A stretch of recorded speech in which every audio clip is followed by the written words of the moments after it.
So today I'm going to be reviewing the Lenovo Yoga C940. My particular model has a 1080p screen. It has the i7 processor with 16 gigs of RAM, 512 gig SSD, and this is the iron grey model. And as you can see, it has a really premium metal build, and it feels quite nice and very sturdy.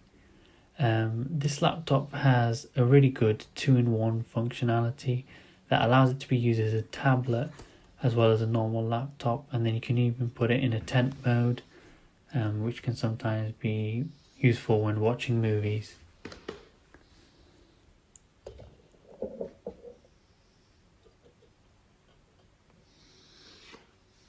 And there's also a stylus in the pen garage that is a little difficult to take out, but when you do get it out, it's a very useful tool for note taking. The screen is quite nice, getting quite bright at 360 nits, and it's reasonably color accurate. The only issue I did face is it's quite glossy and might be a bit unusable outdoors because of these reflections. Now, it was really good logging in through Windows Hello with the fingerprint scanner. It was really quick and it was quite nice to use. The keyboard was very clicky, and I felt like even though it had very small travel, it was a really nice keyboard to type on. The trackpad was also very good. It had good tracking and allowed me to click almost everywhere on the trackpad. It has two tweeters at the top and two downward facing woofers that provide a really nice audio experience. And here's a speaker test.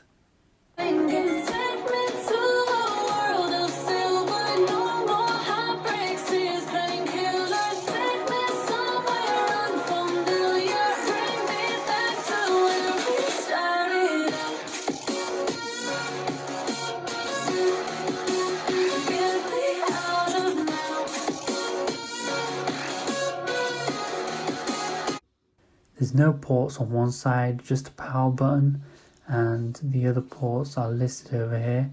I wish there was a charging port on either side of the laptop.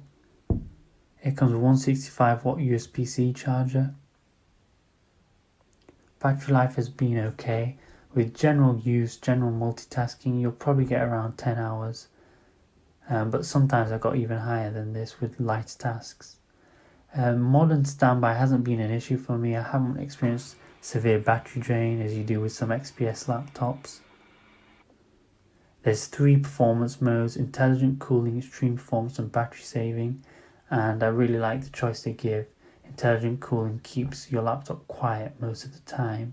There's also a conservation mode that allows the battery to only be charged to 60% to preserve the battery. Now this is gaming with Grand Theft Auto 5, the extreme performance mode on. I'm getting pretty decent frame rates for this processor, and the extreme performance does make the fans a bit louder, but it's probably what you should use when you're gaming.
Now I'm going to move on to the temperatures.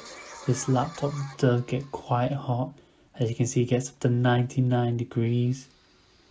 This is the fan noise under load.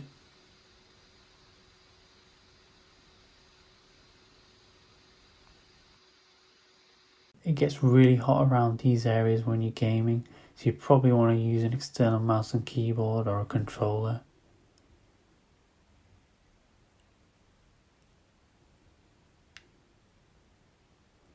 And note taking has been pretty decent with the inbuilt apps that support the pen input. I found it to be quite useful for note taking.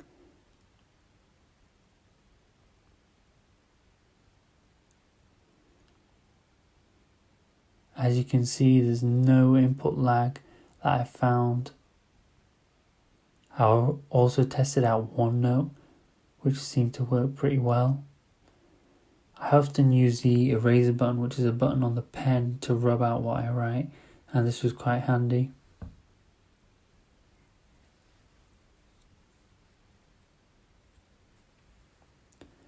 When I wrote in Edge, there was a bit of lag, and it kind of made the app unusable. I think this is because it doesn't have proper pen support. This is the Lenovo integrated pen, and it actually fits in my hand quite nicely even though it's a small pen. These are the two buttons on the pen.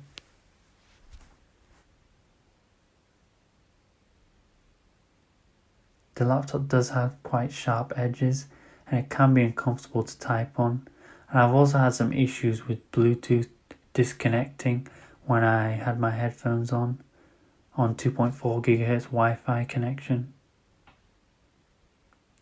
Overall, I think this is a decent laptop with good battery life, good 2-in-1 functionality, and might be useful for lots of university students.